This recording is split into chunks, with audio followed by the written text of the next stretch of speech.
Hey folks, Dude CT here back once again, and as the title of the video is, I'm going to be talking about the Afterthough champion known as Sheamus. I'm calling him that because, not because of his recent, his recent title reign, because he's been booked as basically as an afterthought. In fact, let's look back at his first WWE championship reign.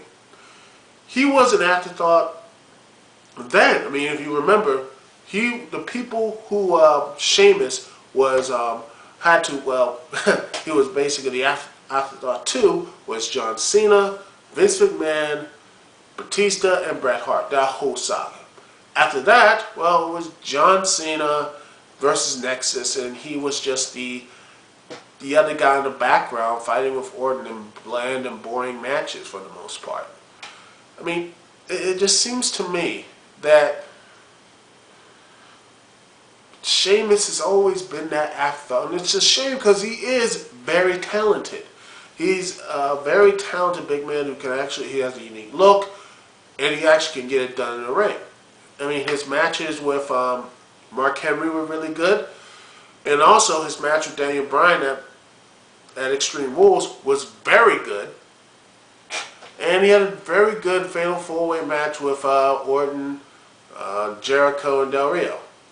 His last match with Del Rio sucked because, well, Del Rio, that's another video entirely, because Del Rio, the WWE has really dropped the ball on him. But seriously, if you look at all of his reigns and everything else, they all had been cut short quickly, as Sheamus was cut short quickly as the U.S. Championship. Personally, I think he should have started out as the U.S. Champion and then build himself up as being, the WWE Champion, all that type of thing. Because I like people to be built up, that sort of thing. Instead of him being this cowardly champ. Seriously, all heels in WWE, in fact, you can say all heels basically are cowards. And I know they all, should not be, more brave than the face or baby face or what have you. But it just seems to me that they're the heels always have to be the cowardly chicken shit heel. You know what I mean? It always bothers me. Just how the WWE, in fact, most pro wrestling heels are. They're not really like the monster type, guy who was just destroying. That what Sheamus should have been. I mean, after he destroyed Jamie Noble, remember that? That should have been the guy who just cripples people instead of just him running away. I'm like, seriously, look at you are like what, 6'7", 8"? You should be just beating the crap out of people. And he's just running away. I don't get it. I'm really bothered by this. Anyway, well, I get to my point is that Sheamus has been misused and rendered as an afterthought for so long with WWE. It's mind-boggling how the WWE seems to just take its new talent and just don't know what to do with it. It's just here's a championship belt, and yeah, that's it. Championship belt, and do something else. No real storyline, no nothing. I mean, Sheamus, to me, personally, shouldn't have won the Royal Rumble. I don't think he should have. I mean, the way it was handled, it should have been Chris Jericho should have won the Royal Rumble, and Sheamus should have won a Battle Royal to get the number one contention for the SmackDown Championship. That, the SmackDown title, or whatever it is, the World Heavyweight title, that would have been a lot better, instead of Sheamus just floating around doing nothing. And personally, I would like to saw, I keep saying this, some vignettes or some promos saying why he chose the World Heavyweight Championship. Saying, yeah, my last two championship reigns, weren't really at snuff. I mean, I felt like I was in the I was in the background as being WWE champion.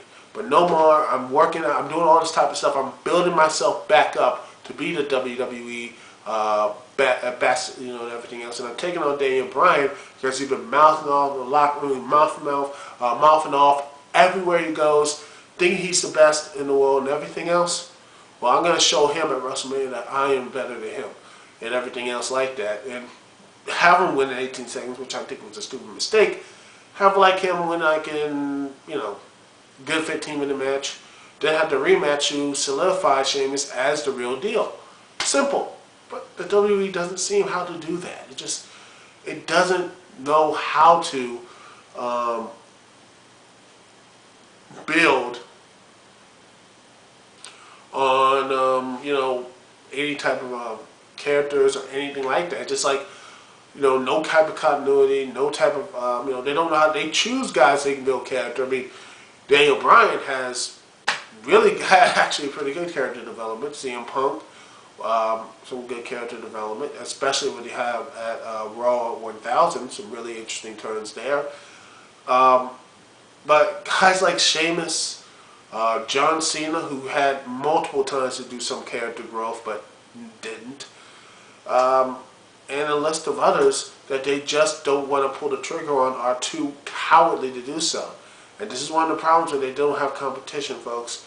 They're going to keep playing it safe until, well, until they're going to be forced to have, either by competition with TNA, which is good, which is okay and good right now, but let's be real, it's not going to be any competition in WWE for a very long time. And another thing, or they're just going to be they're going to go to a safe mode to a point that honestly no one's going to really care anymore. And once, like, say, Cena and Orton, I think, are going to have to retire. I mean, Cena and Orton are going to retire probably next 2 or 3 years, because I see them retiring because of injuries, especially Orton. I mean, he has got recent massive injuries before his suspension, his 60-day suspension. I think, honestly, Randy Orton will probably retire before Cena because of his injuries, or take a long break. Cena, same thing, because I don't think a person like him, he's going to work himself too. And I mean, he's probably injured right now, but I wouldn't be surprised if he was. But to me, the way he keeps working, I'm worried about he's going to probably do something, probably, not stupid or somewhat, but he's going to probably just work himself to the point that he might have to be in a wheelchair or something. Because I just see that from Cena, because the way he puts everything into in the ring and everything else, I don't know, just really, he just looks like a person who goes all out, just hits 100% goal when he gets into the ring.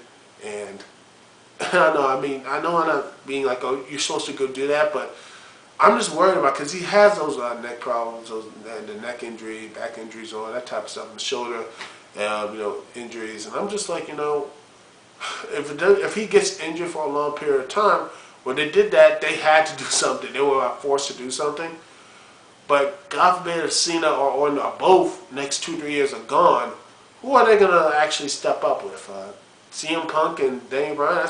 Personally, I think Daniel Bryan and CM Punk might carry the torch maybe for 2 or 3, 4 years, and then who's up? Who's the next guys up from them? And I just don't see anyone from the WWE, like mid-card or whatever mid-card they have, building themselves up. They have nothing there, and that's going to really hurt them. And that is going to really hurt them unless they started really putting these things over. They really should start, instead of treating Sheamus like an afterthought, start treating him as the true world champion. Make him a focal point in a couple of Monday Night Raw. Same as CM Punk. I don't want to see John Cena versus Big Show 5,000 times. In fact, how about this for a crazy idea? How about Cena, not de-push him, but put him like in the tag division, him and Zack Ryder, or him and Orton. Put them in another division, and just have them dominate, or something like that, to relaunch a tag division. Have Cena or Orton say, we dominate everything else, and we too, with our combined forces, we feel that with our combined forces, we can dominate the WWE tag division. And have them, build themselves up and be a tag team for a while. And if something goes wrong, they can instantly jump into the main event. That sort of thing. How Sting and Lex Luger became a tag team. That sort of thing. Remember that in WCW? If worse comes worse, they can always depend on them for being main eventers, to come into the main event. But also help elevate the tag team division as well. But, oh, who cares about that? Who cares about elevating tag division and elevating talent? Who cares about the tag division now? Because, who cares about them, Who, yeah. Crazy things. Yeah, anyway, this is 3CT here. Peace and love. I will see y'all when I see y'all. Later.